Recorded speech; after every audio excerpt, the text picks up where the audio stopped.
Engineer Shailendra बहुत ही कर्मठ नेता हैं। वो हम लोगों के बीच में आज तक जब भी मिले हैं बहुत सहयोग किए हैं। भी जीते हैं, बीजेपी की भी जीत हुई है और इस बार 100% एक बीजेपी ही जीते। एमएलए दोनों पति पत्नी 15 साल से यहाँ पे राज्य किए हैं और हमारे गांव में आज तक उनका एक नेम प्लेट नहीं लगा हुआ है। उन्होंने ये काम किया है। जो एजुकेटेड है निश्चित तौर पर शैलेंद्र को वोट करेंगे और हम लोग भी शैलेंद्र को ही वोट करेंगे। यदा यदा हि धर्मस्य ग्लानिर्भवति भारत अभ्युत्थानाम् अधर्मस्य तदात्मानं सुजानमय।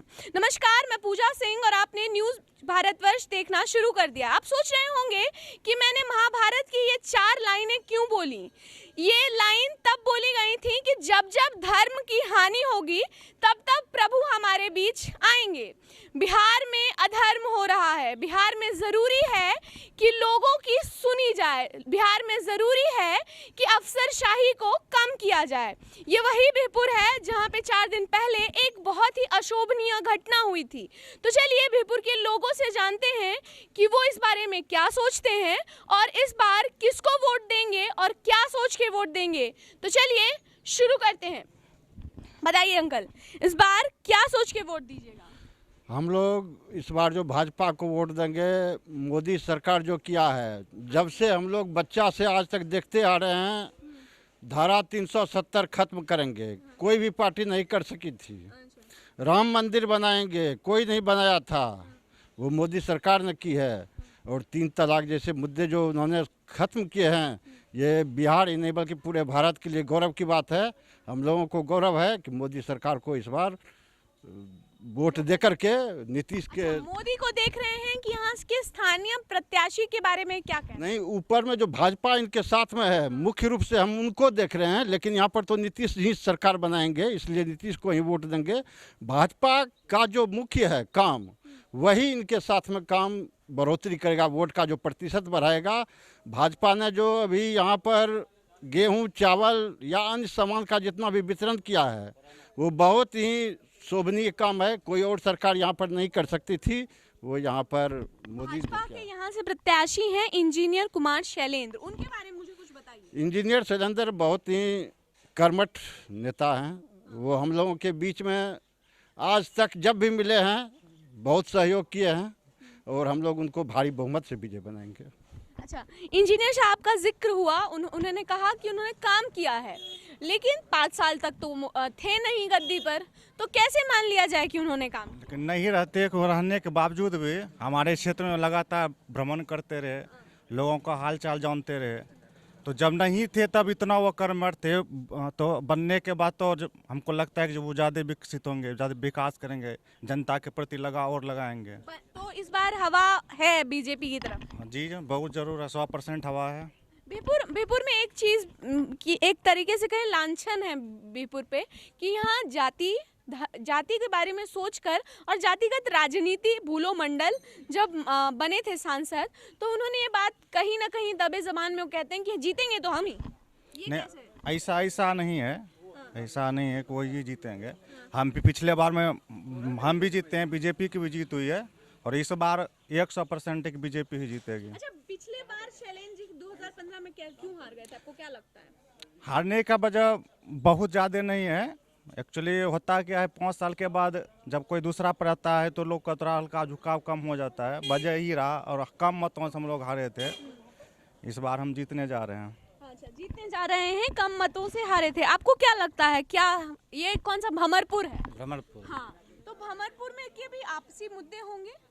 नहीं, यहाँ कोई मुद्दा स्थानीय नहीं है। स्थानीय मुद्दा, फिर यहाँ पे बारिश के पानी से भी परेशानी होती होगी। हाँ, बारिश का जल जमाव है। हाँ। और हमारे नेताजी हमेशा दिन रात हमारे गांव में पूरे विधानसभा में रहते हैं। जिसमें ये विधायक नहीं थे उस समय भी दिन रात जग के बांध पे, चाहे नरकटिया बांध हो या सोनबरसा के आगे कटाव था या ननकार में था, दिन रात लगे हुए थे हमारे नेता। अच्छा, इसीलिए उनको वोट दीजिएगा। अच्छा, सिटिंग एमएलए है वर्षा रानी, उनका जिक्र होना जरूरी है। उन्होंने क्या किया बिहपुर के लिए 5 सालों में? सिटिंग एमएलए दोनों पति पत्नी 15 साल से यहाँ पे राज्य किए हैं और हमारे गांव में आज तक उनका एक नेम प्लेट नहीं लगा हुआ है। उन्होंने ये काम किया है, कहीं कोई काम नहीं किया है, कहीं कोई काम नहीं, बिल्कुल नहीं। आप बताइए अंकल, क्या लगता है जो सिटिंग एमएलए है उन्होंने क्या कुछ किया है या नहीं?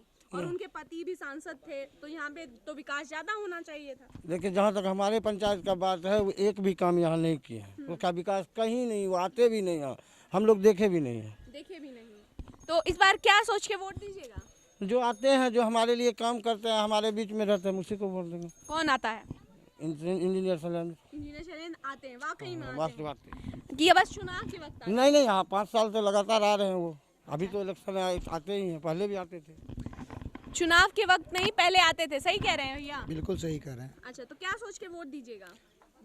मोदी जी का विकास देख के, जो मोदी जी काम किए हैं उनको देख के, और ये जनसंपर्क में सब दिन रहे हैं इंजीनियर शैलेंद्र हम लोग के बीच, उनको देखते हुए वोट देंगे हम लोग। तो वहाँ पे कुछ लोग भी हैं, लेकिन मोदी जी की जो लहर है, ये विधानसभा का चुनाव है, लेकिन मोदी जी की लहर क्यों है? उनका लहर है, काम का तो सभी सराहना करते हैं। हाँ। लेकिन ये विधानसभा का चुनाव ना है। उससे क्या, उनके उत्तराधिकारी तो यहाँ है, उन्हीं के नक्शे कदम पे तो यहाँ के बिहार सरकार और ग्रामीण जो भी नेता है वो चलते हैं ना, अच्छा, इसीलिए। अच्छा, इंजीनियर शैलेंद्र के बारे में उन्होंने कहा कि ननकार पे बैठे थे, बांध बनाया था, क्या सही बात है ये? वो तो किसी से छुपा नहीं, आम पब्लिक सभी जनता जानते हैं कि वो काम करते हैं, करते रहेंगे, इसलिए उनको वोट दिया जाएगा। इस बार जीतेंगे या पिछली बार की तरह हार जाएंगे? इस बार तो जितना तय है उनका, तय है, तय कोई है, शंका नहीं। कोई शंका। क्या सोच के वोट दीजिएगा? काम को देख के वोट देना। काम, क्या काम आपको क्या लगता है कि बीरपुर की अभी फिलहाल जरूरत क्या है? यहाँ वैसे भी जो नेता आए हुए हैं कोई काम के नहीं है, और हमको लगता है कि यहाँ हर साल ऐसे ही काम के लिए आते हैं, बोलते हैं, काम तो होता नहीं है। लेकिन चूँकि टोटल बिहार की राजनीति जो है जातिवाद से है, रिलेटेड है, तो यहाँ पर कोई भी पार्टी खड़ा हो वो वोट करता है जात के हिसाब से ही। तो चूँकि फॉरवर्डों का वोट परसेंटेज ऑफ बैकवर्ड वो कम होता है, तो इस वजह से बिहार के राजनीतिक जो है वो बहुत बढ़िया मतलब नहीं कहा जा सकता है। तो फिर इस बार बीरपुर में क्या लग रहा है? नहीं, पलड़ा किसका भारी है? बीरपुर में शहरी का या भूलो मंडल? देखिए पलड़ा तो भारी निश्चित तौर पे बुलो का होगा। क्यों? इसलिए कि बैकवर्ड की संख्या ज़्यादा है ना, अच्छा, और यहाँ पर फॉरवर्ड की क्वांटिटी जो है वो कम है। लेकिन फिर भी जो बुद्धिजीवी हैं, जो एजुकेटेड हैं, निश्चित तौर पर शैलेंद्र को वोट करेंगे, और हम लोग भी शैलेंद्र को ही वोट करेंगे। अच्छा, आप भी शैलेंद्र को वोट देंगे? हाँ जी। चलिए, यहाँ पे 2 और लोग खड़े हैं, उनसे बात करते हैं। किसको वोट दीजिएगा? क्यों वोट दीजिएगा? क्या सोच के दीजिएगा? फूल 3 छाप सवाल। में देंगे, वो काम किया है। काम किया है? क्या काम किए हैं? रोड सड़क बनाया है, बिजली दिया है, यही सब दिया है, उसको देंगे। इसलिए वोट दीजिएगा। अच्छा, आप नौजवान हैं, पढ़ाई कर रहे हैं, किस चीज़ की तैयारी कर रहे हैं? ऐसे मतलब बीए कर लिए ऐसे हैं। ही कर रहे हैं तो नौकरी मिलेगा? हाँ, बीए किए हैं। अच्छा, बीए किए हैं, नौकरी का तैयारी कर रहे हैं। तेजस्वी को वोट दीजिए, फिर नौकरी दे रहे हैं, 10 लाख नौकरी देंगे। नहीं देंगे, जंगल राज हो जाएगा। जंगल राज हो जाएगा। चलिए, इससे पहले जो अंकल मिले थे उन्होंने बहुत इंटरेस्टिंग बात बताई कि क्योंकि जिसकी संख्या ज़्यादा है तो उसकी जीतने की संभावना भी ज़्यादा हो जाती है, लेकिन ये डिपेंड अपने विकास पे पड़ता है कि क्या बिहार बदला है। अगर बिहार बदला है तो क्या बिहार अब जाति को छोड़कर विकास पे वोट करेगा? ये बिहार बता देगा 10 नवंबर को कि क्या उसने जाति को चुना है या विकास को। तब तक के लिए आप देखते रहिए न्यूज़ भारतवर्ष। मैं आपके साथ थी पूजा सिंह।